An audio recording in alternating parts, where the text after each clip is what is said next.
1월 26일 아침에 우리 사랑하는 다음 가족들께 예수님의 이름으로 문안을 드립니다. 오늘도 좋은 날입니다. 오늘도 예수님과 함께 동행하는 하나님의 자녀의 복을 누리는 하루가 되시기를 바라겠습니다. 오늘 함께 우리가 나눌 말씀은 요한복음 7장 37절부터 52절까지 말씀 되겠습니다. 초막절 끝에, 초막절 마지막에 있었던 일들에 대한 기록입니다. 예수께서 서서 외쳐 이르시되 누구든지 목마르거든 내게로 와서 마시라, 이렇게 37절에 시작을 합니다. 그리고 38절에는 나를 믿는 자는 성경의 이름과 같이 그 배에서 생수의 강이 흘러 나오리라 하시니, 이렇게 말씀하고 있습니다. 예수님을 믿는 사람들에게 어떤 일이 일어나는가? 그 배에서 생수의 강이 흘러넘친다, 이렇게 말씀을 하고 있습니다. 오늘날 우리는 만족함이 있다, 따뜻하다, 그러면 우리는 이 생각은 여기서 하는데 여기서 느낀다고 생각을 하죠. 아마 심장이 가슴에 있기 때문에 이렇게 표현을 하는 것 같습니다. 근데 유대인들은 이게 배에 있다고 생각을 했습니다. 우리가 말하는 마음, 그 가슴에서 우리가 느끼는 그 질감들을 배에서 찾았습니다. 그 역할이 조금 더 우리보다 내려와 있는 거죠. 생수의 강이 배에서 흘러나오리라, 이렇게 그래서 기록을 하고 있습니다. 그 생수라고 하는 것은 365일 메마르지 않는 강을 말합니다. 뭐 유프라티스 강, 티그리스 강, 요단강, 그리고 뭐 한강, 이런 이제 강들을 말하는 거죠. 비가 없고 와디가 있고, 아니면 시스턴을 조그맣게 웅덩이를 파서 빗물을 모아놓고 살았던 이 광야의 민족들에게 생수의 강이 흘러나온다라고 하는 것은 최고의 만족이죠. 영원히 보장된 그 생명을 의미한다고 볼 수 있습니다. 그 예수님을 만날 때 우리 안에 일어나게 되는 이제 기쁨에 대한 이야기겠죠. 만족에 대한 이야기고, 어떻게 이런 감사, 이런 만족, 이런 충만함이 있는가? 이건 관계에 대한 것들입니다. 관계에 대한 것들. 우리가 부모님이 계신다고 그래서 뭐 부모님이 오늘 우리가 시험 봐야 되는 거를 대신 봐주지는 않으셨습니다. 오늘 학교에서 우리가 공부해야 되는 거를 부모님들이 대신해 주시진 않으셨습니다. 부모님들이 친구를 대신 사귀어 주시진 않았죠.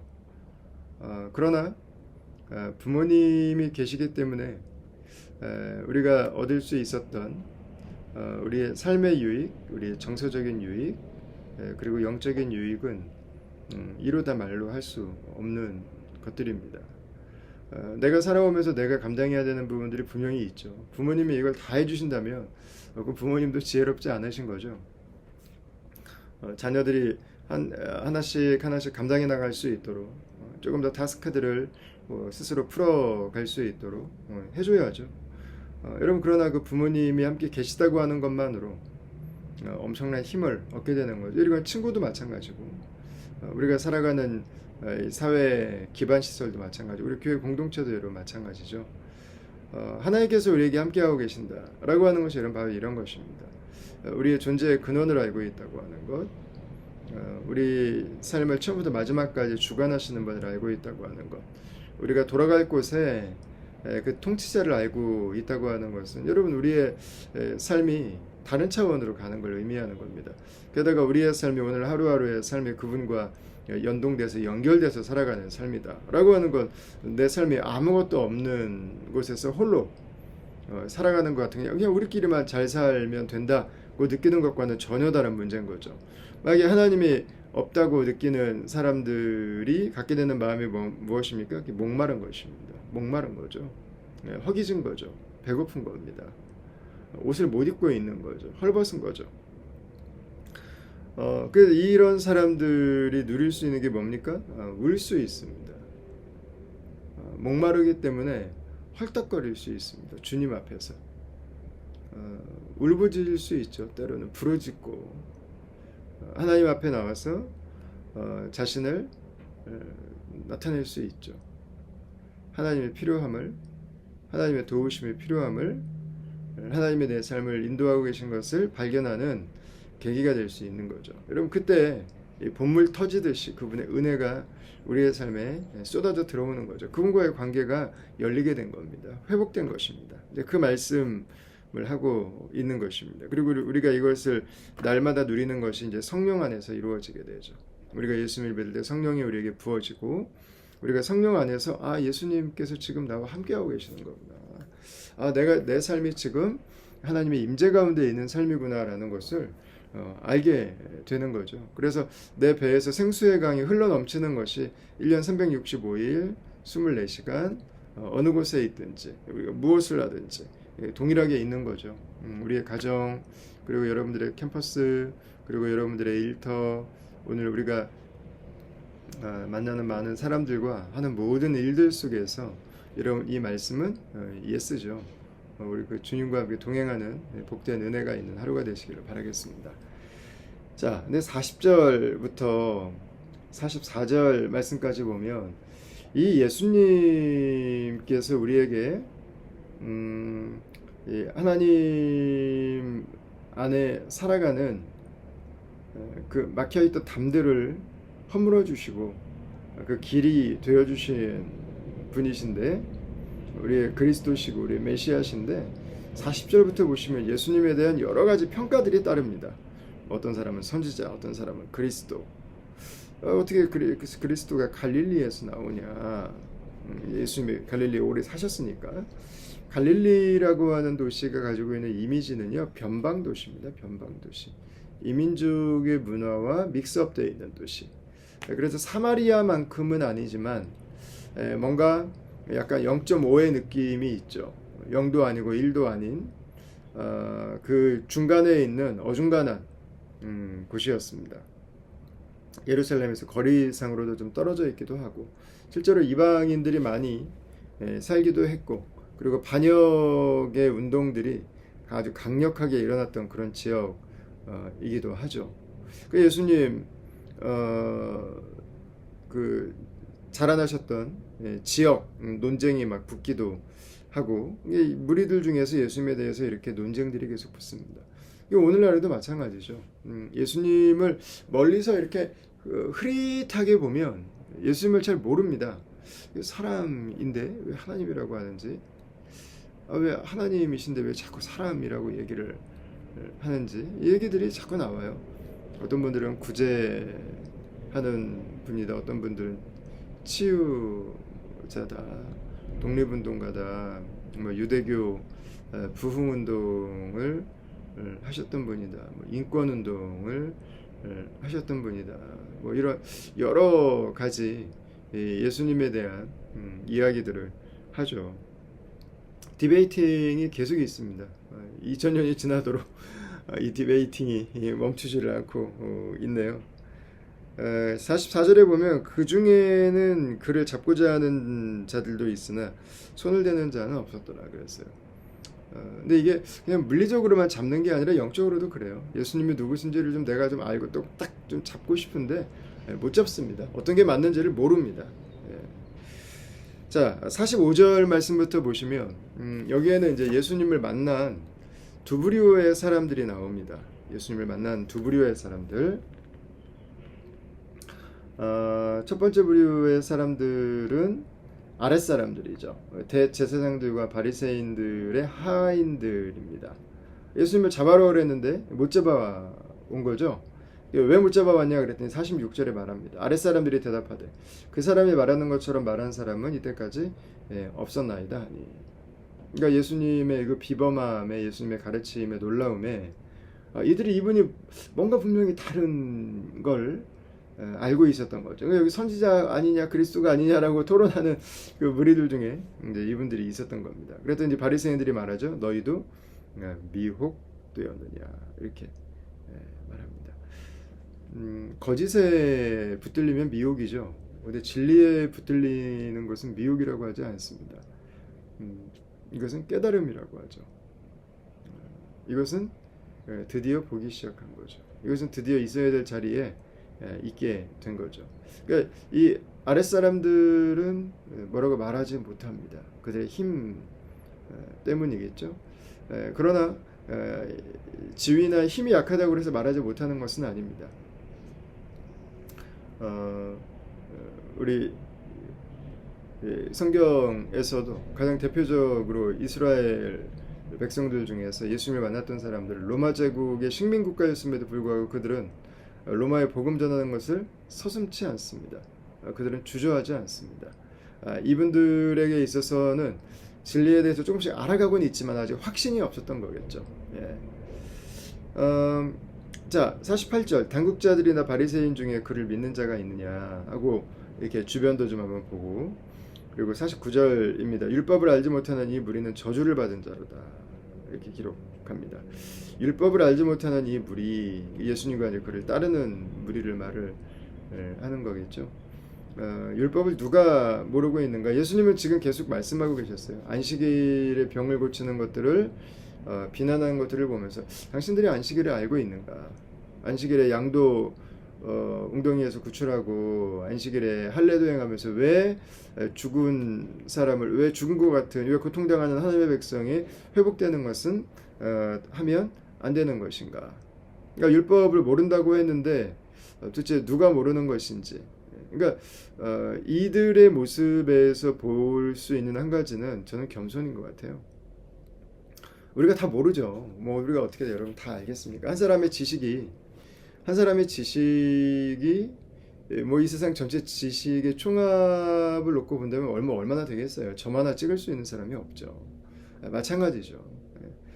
그러나 내가 뭘 모르는지는 다 몰라도 내가 다 모르는구나는 인정할 수 있습니다. 내가 다 알지 않는구나라는 것은 인정할 수 있죠. 그러니까 이들은 단호하게 말합니다. 그들은 율법을 알지 못한다. 그들이 알고 있는 것이 부분적이고 그들이 알고 있는 것이 한계가 있고 그들이 알고 있는 것이 제한적일 수 있는데 이들은 그 부분에 대해서는 인정을 하지 못하고 있습니다. 자, 여기에는 이제 예수님을 만난 또 다른 한 사람이 나오죠. 니고데모입니다. 우리가 잘 아는 것처럼 밤에 예수님을 찾아왔던 사람입니다. 그리고 51절에 이렇게 말합니다. 우리 율법은 사람의 말을 듣고 그 행한 것을 알기 전에 심판하느냐 그랬어요.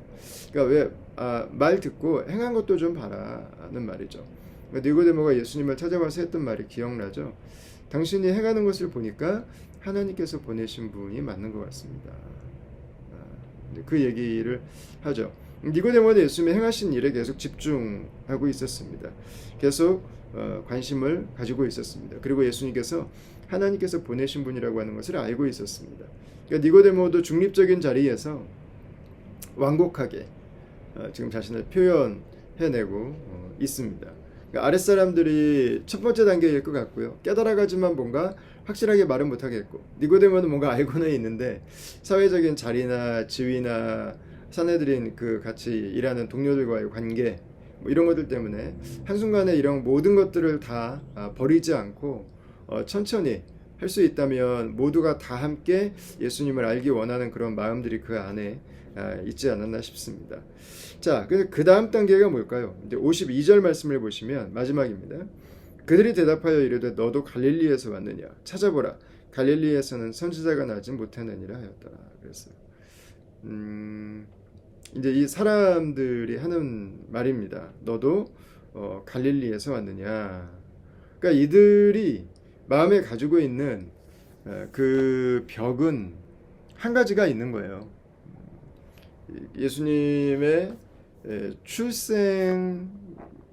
예수님의 그 출신지에 대한 의구심 때문에 지금 예수님을 믿지 못하는 거고, 예수님의 배운 학벌 때문에 예수님을 믿지 못하는 거고, 그리고 예수님을 따르는 자들 때문에, 그리고 예수님이 우리 편인가 아닌가 때문에, 그러니까 이들이 예수님을 받아들이지 못하는 이유는 그렇게 복잡하고 어렵고 큰 이유가 아니었습니다. 이 단순한 이유들이 그들의 마음을 붙들고 있었습니다. 그러니까 이 마음의 벽만 무너진다면, 이 마음의 댐만 무너진다면 하나님의 은혜가 강줄기처럼 그 틈이 벌어진 댐을 부수고 인생 속에 찾아올 텐데 말이죠. 이들의 모습을 보면서 이게 참 한 겹 차이구나, 이게 참 막 하나 차이구나 라고 하는 것을 다시 한번 느끼게 됩니다. 여러분, 예수님께서는 하나님께서 보내신 우리의 인생 속에 하나님의 생수를 담아주시기 위해서, 부어주시기 위해서 메마르지 않는 영원히 흐르는 그 생명의 강을 우리에게 허락해 주시기 위해서 보내주신 하나님의 아들이시죠. 오늘도 그 주님과 함께 동행하는 삶이 될 수 있기를 바라고, 그리고 우리 주변에 그 마음의 몇 가지 선입견들, 그들이 가지고 있는 전제들 때문에 예수님을 믿지 못하고 계신 분들이 있다면, 우리 주님께서 그 마음을 여셔서 오늘 아랫사람의 단계를 거치고 니고데모의 단계를 거쳐서 그 배에서 생수의 강이 흘러넘치는 성령 안에 살아가는 충만한 삶을 살아갈 수 있도록 여러분, 오늘 하루도 이 땅의 증인으로, 그리고 전도자들로, 이 땅을 축복하는 자들로 저와 여러분들이 함께 살아갈 수 있게 되기를 바라겠습니다. 잠시 한번 제가 기도하겠습니다. 하나님, 오늘 하루의 삶도 우리 주님의 손안에 있는 것을 감사합니다. 오늘 하루의 삶 속에 우리의 가슴에서 생수의 강이 흐르고 우리의 배에서 하나님과 함께 살아가는 주의 자녀들의 그 기쁨과 즐거움이 충만한 하루가 될 수 있기를 원합니다. 때로 피곤하고 우리가 예상치 않은 상황들이 일어나고 하나님, 모두가 다 함께 버겁게 느끼는 현실들이 이어져 간다고 느끼는 하나님, 그 시간들을 저희가 보내고 있습니다.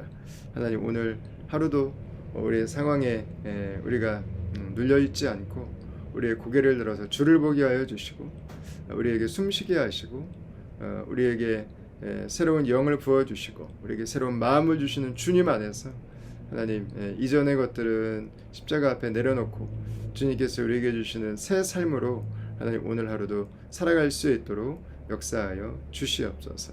모든 것 가운데 함께 하시는 주로 하나님, 오늘도 만족하며 충만하며 주와 누리는 친밀함으로 이 땅의 메마름과 건조함과 모든 그 거침들을 하나님 이겨내고 하나님 앞에 온전히 영광 올려드리는 하루의 삶을 살 수 있기를 원하고 예수님 이름으로 기도합니다. 아멘. 네, 사랑하는 다음 가족 여러분, 오늘 하루도 예수님을 더욱 알아가는 하루, 그리고 예수님을 지혜롭게 증거하고, 그리고 무엇보다 예수님 안에서 우리의 배에 생수의 강이 흐르는 은혜가 있는 하루가 되시기를 바라겠습니다. 오늘 축복합니다. 감사합니다.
주